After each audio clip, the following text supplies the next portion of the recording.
High everyone, welcome to my new channel RSM blogs. এখন আমরা যাব বান্দরবন শহরের থেকে একটু সামনে চিম্বুক পাহাড়, যা বাংলাদেশের অন্যতম সৌন্দর্যতম পাহাড়। চিম্বুক পাহাড় যাওয়ার আগেই সৌরভপদ ঝর্ণা আমাদের ডাকছে আর বলছে আমাকে দেখে যা।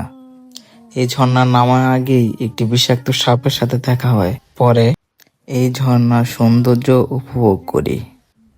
দেন আবার আমরা রওনা দিই চিম্বুকের পথে।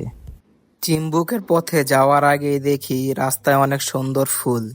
যেহেতু আমি ফুলকে ভালোবাসি, তাই ফুলকেও ক্যামেরাতে বন্দি করি। আমরা সবাই একসাথে বাইক থেকে নেমে প্রকৃতিকে উপভোগ করছি, তাই ভাবলাম এই সুন্দর মুহূর্তটা ক্যামেরাতে বন্দি করে রাখি। হাই গাইস, এ আমাদের গ্রুপ লিডার। যেহেতু পাহাড়ি রাস্তা একটু উঁচু নিচু, তাই আমাদের মোটরসাইকেলের একটু কষ্ট হচ্ছে, এজন্য একটু রেস্ট নিচ্ছি আর সাঙ্গু নদী ক্যামেরাতে বন্দি করছি। এখন আমরা চিম্বুক পাহাড়ের নিচে আছি। সবার একটু ক্ষুধা পেয়েছে, তাই আন্টির কাছ থেকে বড় একটি পেঁপে কিনি এবং আন্টি সেটাকে প্রসেস করে আমাদের খাওয়ানোর জন্য।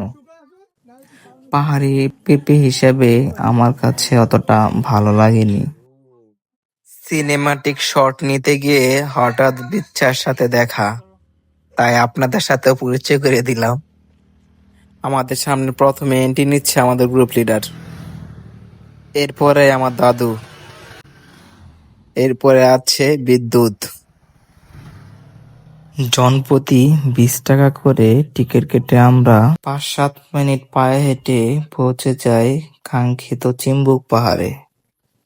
ভিউ পয়েন্টে যাওয়ার আগেই চিম্বুকের সৌন্দর্য উপভোগ করতে লাগলাম, যা আমাদের কাছে অনেক রোমাঞ্চকর লেগেছে। পার্বত্য বান্দরবন জেলায় লুকিয়ে আছে নৈসর্গিক সৌন্দর্য, যা আমরা এখন দেখছি, উপলব্ধি করছি, অনুভব করছি, যেটা ভিডিও বা ক্যামেরাতে দেখে কখনো অনুভব করা সম্ভব নয়।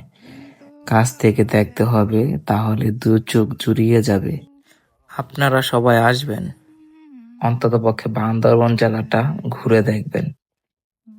যদি আপনার মনে কোনো দুঃখ বা কষ্ট থেকে থাকে, তাহলে পাহাড় আপনার এই দুঃখ কষ্টগুলো ছিনিয়ে নেবে আপনার সকল দুঃখ কষ্ট, ভুলিয়ে দেবে আপনি কোথায় ছিলেন, কোথা থেকে আসছেন। অবশেষে আমি বলবো, যদি আপনি মানসিক শান্তি পেতে চান, তাহলে ঘুরতে যান। সেটা বান্দরবন হোক বা বাংলাদেশের যে কোনো জেলা, যে কোনো সুন্দরতম জায়গা হোক। এত সুন্দর জায়গায় আসলাম ঘুরতে, তাই ফটো না তুললেই নয়। ফটো একা একা তুলতে তুলতে বিরক্ত হয়ে গেছি, তাই খালতো ভাই সাকিবকে বললাম, খিচ না ইয়ার খিচ, মেরা ফটো খিচ। খালতো ভাই শুরু করে দিল মেরা ফটো খিচা। সাকিব ফটোগুলো কেমন তুলেছে তা অবশ্যই কমেন্টসে জানাবেন।